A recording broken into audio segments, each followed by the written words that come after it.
Alors on prend Jean chapitre 15 et on va relire les versets 18 jusqu'au verset 27. On avait déjà pris une partie de ce passage, mais on va relire toute cette partie. On peut lire 2 versets chacun de ma gauche à ma droite. Un peu comme ça, sans déléguer du monde. Si le monde vous hait, sachez qu'il m'a haï avant vous. 2 versets. Si vous étiez du monde, le monde aimerait ce qui est à lui, mais parce que vous n'êtes pas du monde et que je vous ai choisi du milieu du monde, à cause de cela, le monde vous hait. Souvenez-vous de la parole que je vous ai dite. Le serviteur n'est pas plus grand que son Seigneur. S'ils m'ont persécuté, vous persécuteront aussi. S'ils ont gardé ma parole, ils garderont aussi la vôtre. Mais ils vous feront tout cela à cause de moi, parce qu'ils ne connaissent pas celui qui m'a envoyé. Si je n'étais pas venu et ne leur avais pas parlé, ils ne seraient pas coupables, mais maintenant ils n'ont aucune excuse pour leur péché. Celui qui me déteste aussi mon Père. Si je n'avais pas fait parmi eux des œuvres que nul autre n'a faites, ils n'auraient pas de péché. Mais maintenant ils les ont vus, et ils les ont haïs, et moi et mon Père. Mais cela est arrivé afin que s'accomplisse la parole qui est écrite dans leur loi, ils m'ont haï sans cause.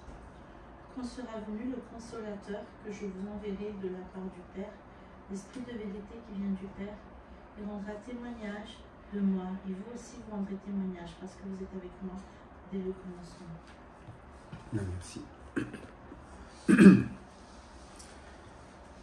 Donc on est dans ce passage où le Seigneur il est en train de terminer la préparation de ses disciples. Il les a enseignés, il leur a montré toutes choses, il leur a montré surtout sa vie. Contempler la gloire du Christ, c'est ça, c'est regarder la vie du Christ.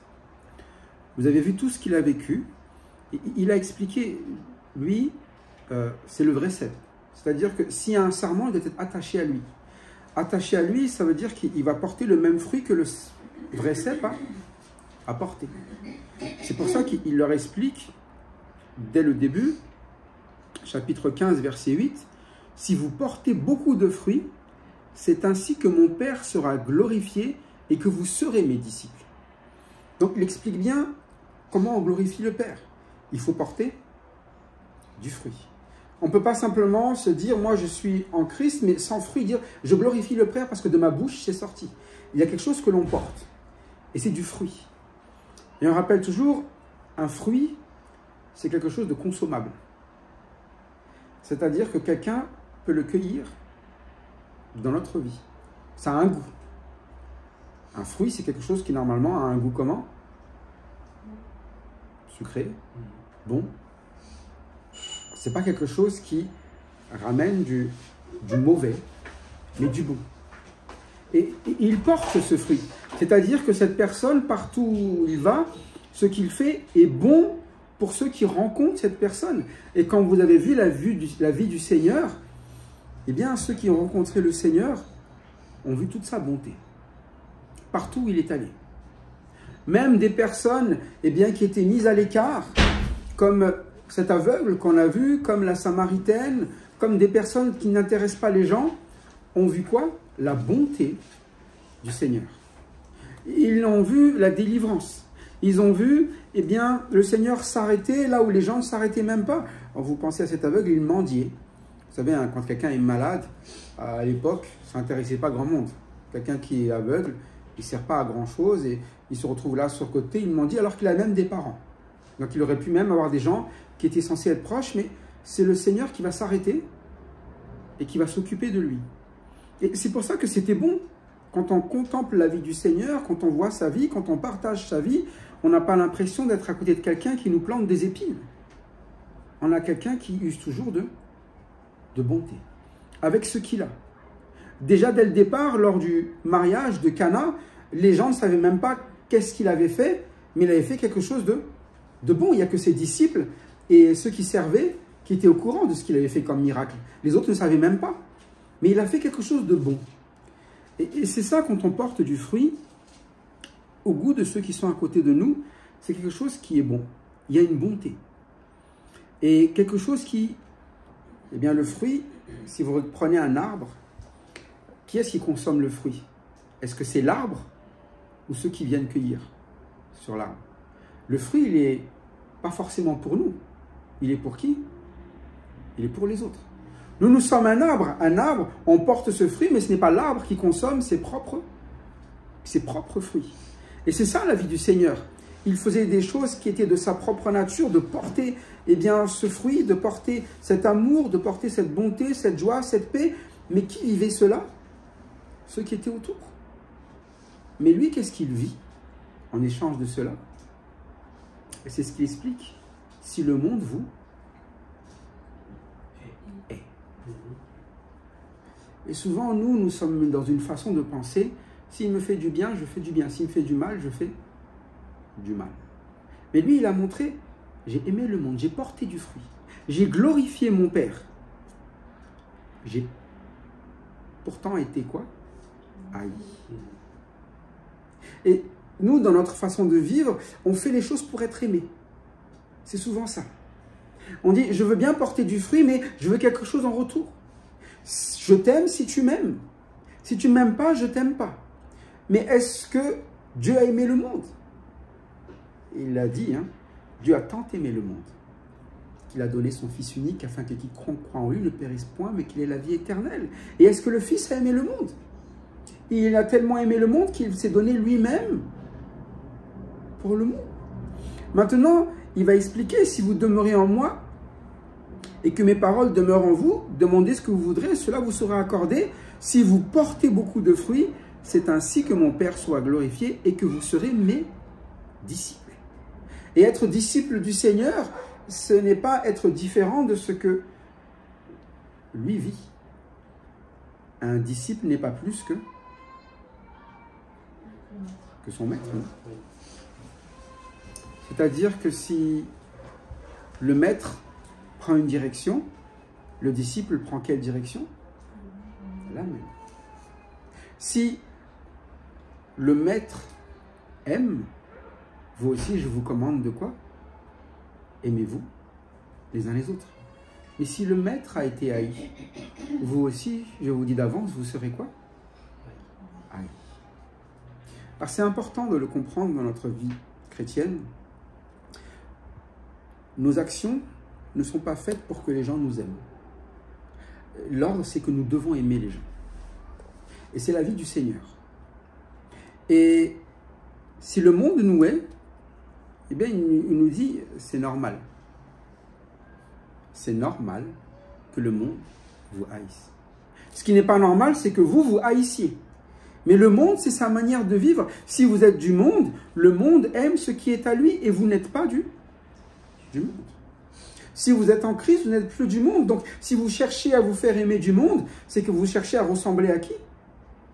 Au monde. Parce que c'est ce qu'il faudra faire pour que le monde vous aime.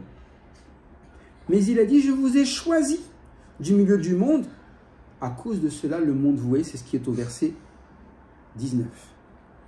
Donc, on voit bien que Jésus-Christ, il a sorti ces personnes du monde et pour leur donner ce qui est bon, il les a sauvés, il les a formés, leur vie, elle est là, elle avance, et pourtant quoi?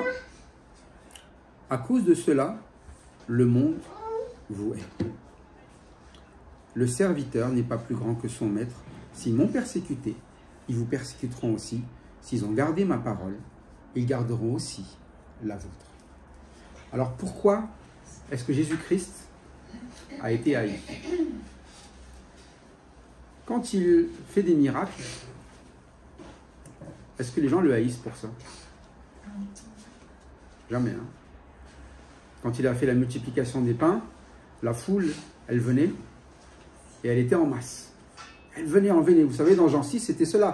Et à un moment donné, il dit encore, donne-nous du pain. Et au lieu de donner du pain, il a ramené un enseignement. Et là, combien de personnes il y avait à la fin? De 5000 avec seulement les hommes, femmes et enfants non compris, ils sont arrivés à 12. Pourquoi alors est-ce qu'il est haï? Pas à cause de ce qu'il fait, à cause de ses paroles, de ce qu'il enseigne. Parce que quand il enseigne, eh bien, il y a toujours cette notion de quelque chose qui est... on ne veut pas entendre. S'il parle, eh bien, je suis le pain de vie, c'est-à-dire qu'à un moment donné, si tu ne te nourris pas de moi, tu es mort. S'il dit je suis la lumière du monde, ça veut dire que si tu n'es pas à ma lumière, tu es dans les ténèbres. Et ça, c'est le problème quand on a la parole de Dieu qui vient. Les gens n'aiment pas qu'on leur dise ce qui est vrai. Et c'est ce qui s'était passé, vous vous souvenez, quand il a dit, si vous êtes vraiment mes disciples, vous demeurez dans la parole, vous connaîtrez la vérité, et la vérité vous rendra libre. Super, amen. Mais certains ont dit, mais on n'est pas des... on n'a jamais été des esclaves, nous. Pourtant, ils ont entendu. Et ils ont trouvé que tout était bon, jusqu'au moment où la parole leur a fait comprendre qu'ils sont des esclaves, des pécheurs, des meurtriers, des voleurs. Et ça, c'est toujours le souci. Le monde vous haïra, bien quand la parole va vraiment nous faire comprendre l'état de ce monde. Et parfois, nous sommes comme cela quand nous écoutons la parole. C'est la partie que nous n'aimons pas quand ça parle bien de notre péché. On aime bien entendre « l'Éternel est bon, l'Éternel me bénit, l'Éternel me soutiendra, l'Éternel me relèvera ». Tout ça, on aime bien l'entendre. Mais dès le moment où on l'entend quoi? Eh bien que nous sommes dans les ténèbres, que nous avons des péchés, que nous avons besoin de délivrance, parfois nous sommes là, non, ça je passe. Mais ça, c'est un peu comme ce que l'on vit dans le monde. On aime bien entendre des belles choses. On aime bien vivre des choses confort, des choses sympathiques. On aime bien quand on nous aime. On aime bien quand on est liké, quand on est vraiment la personne qui est mise en avant. Mais on n'aime pas quand on nous prend les choses. On n'aime pas quand on doit donner des choses, quand on doit céder des choses. Eh bien, dans notre vie. C'est pour ça qu'il leur explique bien. S'ils ont gardé ma parole, ils garderont aussi la vôtre. Mais s'ils ne gardent pas la parole, vous allez voir, c'est normal qu'ils vous haïssent. Et la solution, c'était de garder la parole. Mais comme ils sont adversaires de la parole, eh bien, le monde deviendra aussi votre adversaire. Pourtant, la seule solution, c'est de ramener toujours quoi? Cette parole, pour qu'il porte du fruit. Et nous-mêmes, nous devons porter ce fruit. Alors, quand il explique cela, eh bien, le verset 24, on va passer ce qu'on a vu, il va dire « Si je n'avais pas fait parmi eux les œuvres que nul autre n'a faites, ils n'auraient pas de péché. Mais maintenant qu'ils les ont vues, ils ont haï, moi et mon Père. » Comme on a vu, il a vu du Seigneur quoi? Tous les miracles, ils ont tout vu. C'est pas comme s'ils n'avaient pas compris eh bien, que Jésus-Christ était au moins un prophète. Un minimum. Ils l'ont dit, hein? C'est un prophète, ça ne peut pas être autrement, avec tous les miracles qu'il fait. Donc un prophète, normalement, quand tu le parles, il fallait au moins quoi? Écoutez, c'est le principe. Mais quand il a parlé, ils n'ont pas cru, donc ils sont restés dans leur péché. Si au moins ils avaient commencé à écouter, mais c'était ça le problème. Maintenant, ils ont vu ces miracles et ils ont quand même haï.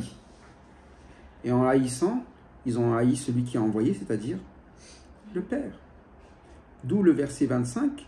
Mais cela est arrivé afin que s'accomplisse la parole qui est écrite dans leur loi. Ils m'ont haï sans cause. Vous voyez? Parfois, on peut avoir des problèmes avec les gens parce que nous piquons les gens. Il y a une cause, il y a une raison. On a mis le feu, on a brûlé quelque chose et là, les gens, eh bien, ils veulent nous rendre, ils veulent se venger. Il y a des conséquences. Mais quand on porte un fruit qui est bon, normalement, il n'y a aucune raison qu'on haïsse. Sauf, eh bien, si la parole est quelque chose qui reprend les gens. Et les gens se mettent à quoi? Eh bien, à être notre ennemi parce que nous portons, eh bien, cette parole. Et nous mettons le fruit que nous portons, eh bien, en honneur à cette parole qui s'est ancrée en nous. Car il va l'expliquer avant, il l'a expliqué avant, demeurer en Christ, être ses disciples, c'est garder sa parole. Porter du fruit, c'est garder sa parole. Alors, pour vivre eh bien, au milieu de ce monde, le Seigneur, il a quand même pensé à à ses disciples. Il n'arrête pas de le répéter auparavant, que votre cœur ne se trouble point. Parce que il sait une chose, cette haine que le monde va nous donner, eh bien c'est troublant quand même. Cette haine que le monde donne par des choses bonnes, c'est décourageant. Parfois on a envie de se dire, ça sert à quoi? Tu as beau faire des choses qui sont bonnes, les gens continuent quand même à quoi? À te haïr. Combien de fois l'évangile, eh bien, je l'annonce, je dis, il y a une bonne nouvelle, il y a le Seigneur, c'est lui qui m'a sauvé, et les gens rejettent.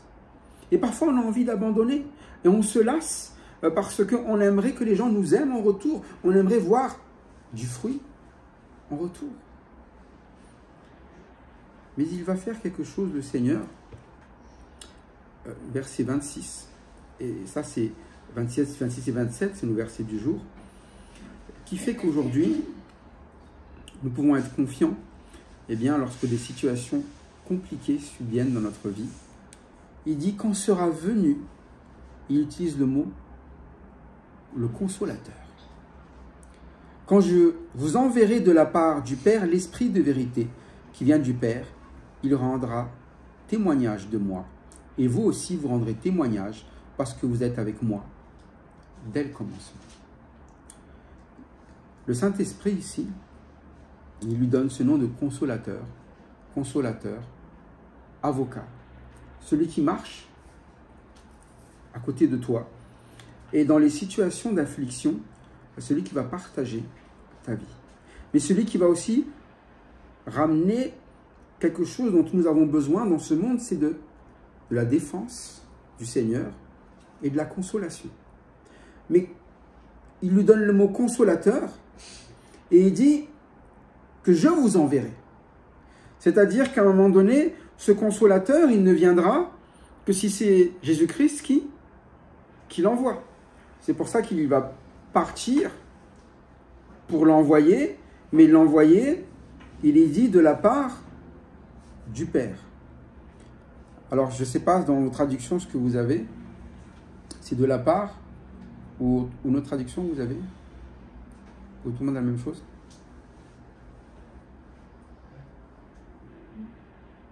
C'est ça? De la part du Père. Et l'Esprit de vérité qui vient du Père, vous avez aussi ça? D'accord. Littéralement, le mot venir du Père, le deuxième, c'est vraiment sorti du Père.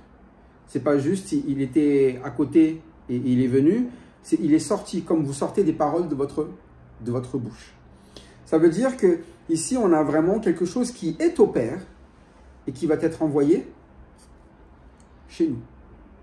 Et celui qui l'envoie, c'est Christ ici.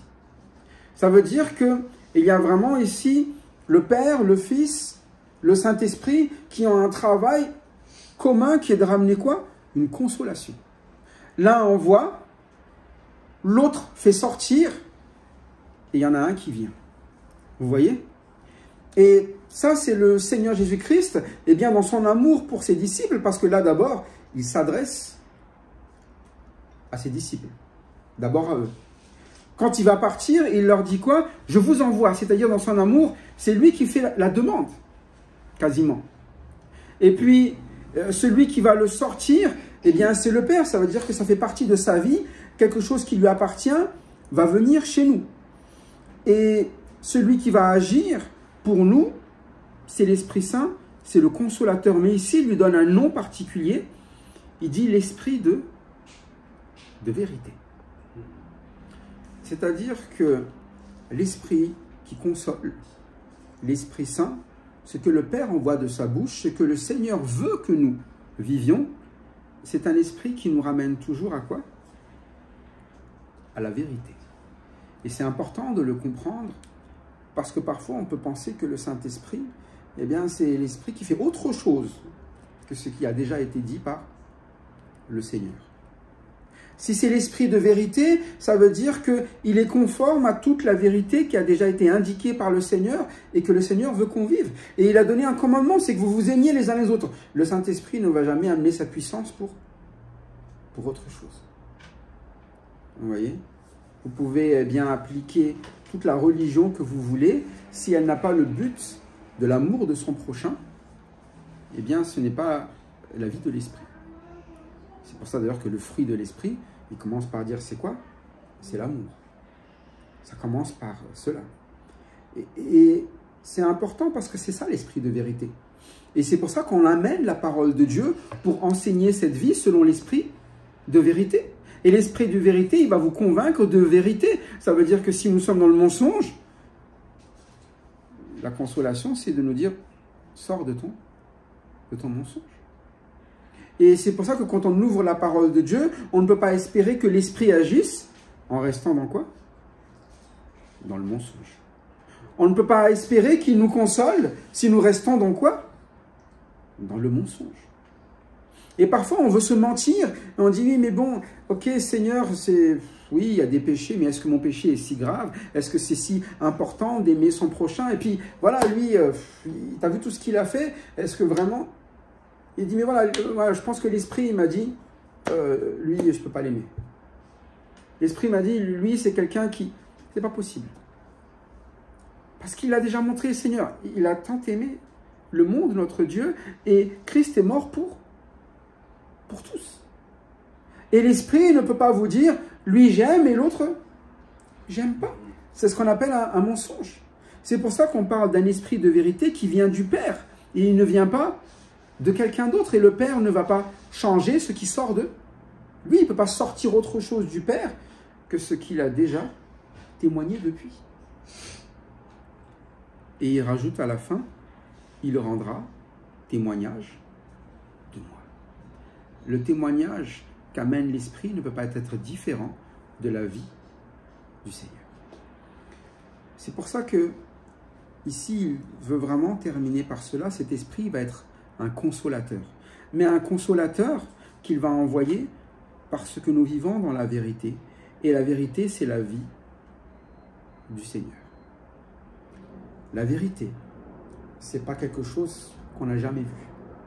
C'est pour ça qu'il a dit déjà dès le début, quand il dit, mais montre-nous le Père, et il a dit, mais tu ne l'as pas déjà vu, Philippe? Il a dit, je suis le chemin, la vérité et la vie. Nul ne vient au Père que par moi. Vous savez, c'est quoi la vraie vie? C'est celle de Jésus-Christ. Vous connaissez le cep, rattachez-vous à lui. Vous savez quels sont mes enseignements. Je suis le maître. Le disciple n'est pas plus que le maître. Et c'est pour ça que dans notre vie personnelle, eh bien, lorsque nous voulons grandir, nous sommes toujours amenés à grandir selon le Seigneur, selon la vie du Seigneur. Et l'Esprit, il va toujours ramener à cela. Il rend témoignage de Jésus-Christ. Et lorsque la parole nous corrige, c'est parce que dans notre vie, beaucoup de choses ne sont pas du tout encore identiques à la vie de Jésus-Christ. Qui peut dire aujourd'hui, moi, ma vie, elle est exactement comme celle de Jésus-Christ? Et par contre, elle doit tendre là-dedans. Et quand vous savez que c'est la manière de faire du Seigneur, vous savez que c'est sa vie, eh bien, à nous aussi, de quoi? De progresser là-dedans. C'est triste parfois quand les chrétiens disent, oui, mais ça, c'est Jésus-Christ. Un petit peu comme si, ça, c'est pas à nous, ça. Ça, c'est trop, c'est une utopie. Nous, notre vie, c'est humain. Non, humain, c'est le monde. Et notre cible, c'est quand même la vie selon la vérité. C'est selon le témoignage de Jésus-Christ. On ne peut pas dire, ça, c'est Jésus-Christ. Ça voudrait dire qu'on ne suit pas Jésus-Christ, mais on a une autre voie. Et c'est vrai que ce que Jésus-Christ vit est parfait. Mais c'est bien ça notre direction. Et c'est pour ça que quand il a dit au début, mais tout ce que vous demanderez en mon nom, vous le recevrez. Parce que dans le nom de Christ, qu'est-ce qu'on demande? C'est bien à être à sa ressemblance. Non? Si vous confessez vos péchés pour être à sa ressemblance, est-ce que vous l'obtiendrez, le pardon de vos péchés? Est-ce que si vous priez pour être purifié de vos péchés, est-ce que vous allez être purifié de vos péchés? Est-ce que vous priez pour grandir dans l'amour? Vous pensez qu'il va répondre non à cette demande-là? Jamais. Mais c'est sûr que si on répond comme dans le monde, Seigneur, je te prie que les gens m'aiment. Est-ce que vous pensez que ça, c'est quelque chose où vous aurez toujours une réponse, oui, oui, oui, les gens vont vous aimer? Pas toujours. Hein. Même en les aimant, vous aurez des gens qui ne vont peut-être jamais vous aimez. Et c'est pour ça que l'Esprit rendra témoignage de Christ. Christ a été haï, mais il a aimé.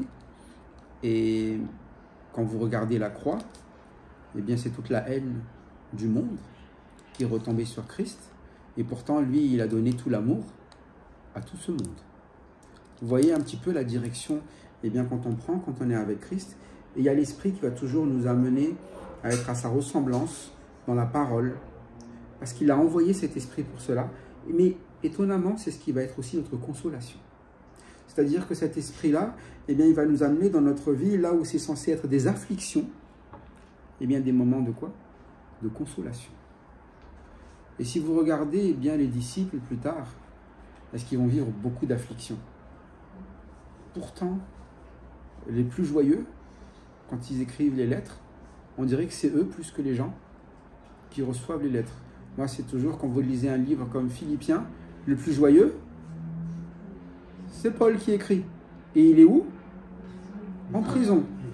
Et pas simplement en prison, il y a des gens qui le détestent, et même, il le dit dès le départ, et il prêche pour me susciter des problèmes à lui. Mais il est joyeux. Et il encourage les gens, réjouissez-vous. Toujours, mais s'il n'y a pas la vie de l'Esprit, c'est pas possible. C'est-à-dire que lui, il sait qu'il est haï. Mais il va quoi?